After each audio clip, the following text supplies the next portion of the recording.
Hello friends, welcome to study कर। मैं हूं आपका दोस्त प्रभाकर। दोस्तों, आज हम एक बहुत ही महत्वपूर्ण टॉपिक को डिस्कस करेंगे। अभी हाल ही में एक रिपोर्ट आई है कि सबसे ज्यादा आबादी वाला देश बन गया है भारत, यानी जनसंख्या में भी भारत नंबर 1 हो गया है और आबादी के मामले में हमने चाइना को पीछे छोड़ दिया है। तो ये न्यूज है, इसी को हम कवर करेंगे। तो अभी हाल ही में दोस्तों यूनाइटेड नेशन पॉपुलेशन फंड के द्वारा एक रिपोर्ट जारी की गई है और इस रिपोर्ट के अकॉर्डिंग भारत जो है वो मोस्ट पॉपुलस कंट्री बन गया है। भारत की जो जनसंख्या बताई गई है वो बताई गई है 142 करोड़ 86 लाख और चाइना की जो जनसंख्या बताई गई है वो बताई गई है 142 करोड़ 57 लाख। इस प्रकार से हमारे देश की जो आजाद आबादी है वो चीन की आबादी से 30 लाख ज्यादा हो जाती है, यानी इंडिया जो है वो मोस्ट पॉपुलस कंट्री बन गया है पूरे वर्ल्ड में। दोस्तों, 300 सालों की कहानी की बात करें कि चाइना और इंडिया के बीच में जो जनसंख्या की दौड़ चल रही है वो किस प्रकार से रही है। अगर हम बात करें 1800 ईस्वी की तो भारत की जनसंख्या 20 करोड़ और चाइना की जनसंख्या 33 करोड़ और 1850 में भारत की जनसंख्या 23.5 करोड़ और चाइना की जनसंख्या 40.9 करोड़ हो जाती है। 1900 ईस्वी में भारत की जनसंख्या 29.1 करोड़ और चाइना की जनसंख्या 40.1 करोड़। 1950 में भारत की जनसंख्या 35.7 करोड़ और चाइना की जनसंख्या 54.3 करोड़ हो जाती है। 2000 ईस्वी में भारत की जो जनसंख्या है वो 106 करोड़ और दोस्तों 126 करोड़ होती है चाइना की जनसंख्या। 2023 की जनसंख्या की बात करें तो 143 करोड़ इंडिया की और चाइना की जनसंख्या 142 करोड़। 2050 में ऐसा अनुमान लगाया जा रहा है कि जो इंडिया की जो जनसंख्या है वो 167 करोड़ हो जाएगी और चाइना की जनसंख्या घटकर 131 करोड़ हो जाएगी। इसी प्रकार से अनुमान है कि 2100 ईस्वी तक भारत की जो जनसंख्या 153 करोड़ और चाइना की जनसंख्या और घटकर 76.6 करोड़ हो जाएगी।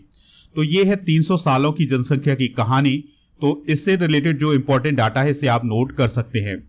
देखिए, जो 142.86 करोड़ जनसंख्या है भारत की, उसमें 25% ऐसे लोग हैं जिनकी उम्र 0 से 14 साल के बीच में है। 68% ऐसे लोग हैं जिनकी उम्र 15 से 64 साल के बीच में है और 7% ऐसे लोग हैं जिनकी उम्र 65 से ऊपर है। ठीक है दोस्तों, यहीं पर अगर हम चाइना की बात करें तो चाइना में 17% ऐसे लोग हैं जिनकी जनसंख्या 0 से 14 साल के बीच में है। 69% ऐसे लोग हैं जिनकी जनसंख्या 15 से 64 साल के बीच में है और यहां पर आंकड़ा भारत से डबल हो जाता है, यानी दोस्तों 14% ऐसे लोग हैं चाइना में जिनकी उम्र 65 साल से ऊपर है। दोस्तों, यहां पर बात आई है जनसंख्या की, तो हम जनगणना से जुड़े हुए कुछ इंपॉर्टेंट फैक्ट डिस्कस करते हैं। इंडिया में तो 1881 में पहली बार देश की जनगणना हुई थी और उस वक्त भारत की जनसंख्या 25.38 करोड़ थी। इसके बाद भारत में 10 साल के अंतराल के बाद जनगणना होती रही है। जनगणना अधिनियम 1948 के प्रावधान के तहत जनगणना की जाती है इंडिया में। इस अधिनियम के लिए बिल को भारत के तत्कालीन गृह मंत्री सरदार वल्लभ भाई पटेल ने पेश किया था। तो अगर आपसे क्वेश्चन पूछा जाए जनगणना अधिनियम जो आया था उसके लिए बिल किसने पेश किया था, तो ये पेश किया था उस समय के गृह मंत्री सरदार वल्लभ भाई पटेल ने।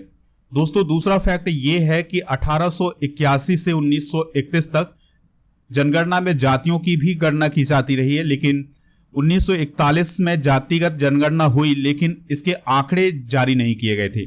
1951 के बाद ST/SC की जातिगत जनगणना होती है। दोस्तों, फरवरी 2011 में 15वीं बार जनगणना हुई इंडिया में। तब भारत की जो जनसंख्या थी वो थी 121 करोड़ और ये जो आंकड़े पेश किए गए थे 2011 की जनगणना में, उसमें भारत में 51.54% पुरुष थे और 48.46% महिलाएं थी। 2011 की जनगणना 16 भाषाओं में की गई थी। 2001 से 2011 के बीच में भारत की आबादी में 18% की वृद्धि हुई थी और उत्तर प्रदेश सबसे अधिक आबादी वाला राज्य बना था और उत्तर प्रदेश की जो आबादी थी वो ब्राजील की कुल आबादी से भी अधिक थी। उत्तर प्रदेश की जो उस समय आबादी थी वो थी 20 करोड़। दोस्तों, देश में अगली जनगणना 2021 में होनी थी जो कोरोना के चलते नहीं हो पाई है। इसके बाद इसे अनिश्चित काल के लिए टाल दिया गया था। हालांकि सरकार के द्वारा यह घोषणा की गई है कि जो अगली जनगणना होगी वो ऑनलाइन होगी।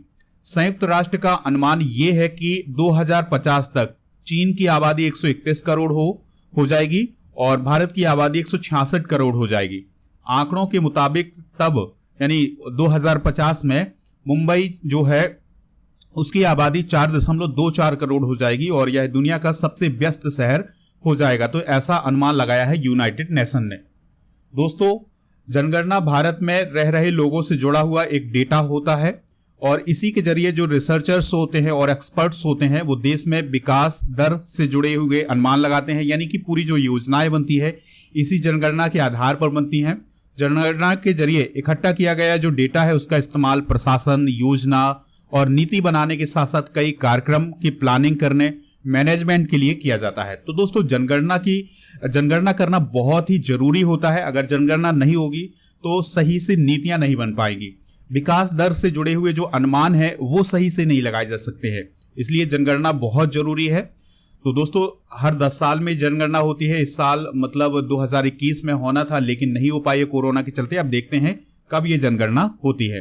तो दोस्तों, आप इस जो जनसंख्या बढ़ी है इसके बारे में क्या सोचते हैं कमेंट बॉक्स में जरूर बताइएगा। आपके क्या विचार है इस मुद्दे पर, तो दोस्तों कमेंट बॉक्स में आप अपना विचार जरूर बताइएगा। और अगर आप चैनल पर पहली बार आए हैं तो सब्सक्राइब कर लें, बेल आइकॉन भी दबा लें और मॉक टेस्ट ज्वाइन कर सकते हैं हिंदी अंग्रेजी दोनों माध्यम में अगर आप किसी भी एग्जाम की तैयारी कर रहे हैं। अगर आपको डिस्काउंट चाहिए इस मॉक टेस्ट में तो मेरा कूपन कोड यूज कर सकते हैं PS100, आपको डिस्काउंट भी मिल जाएगा। मिलते हैं नेक्स्ट लेक्चर में। जय हिंद, वंदे मातरम।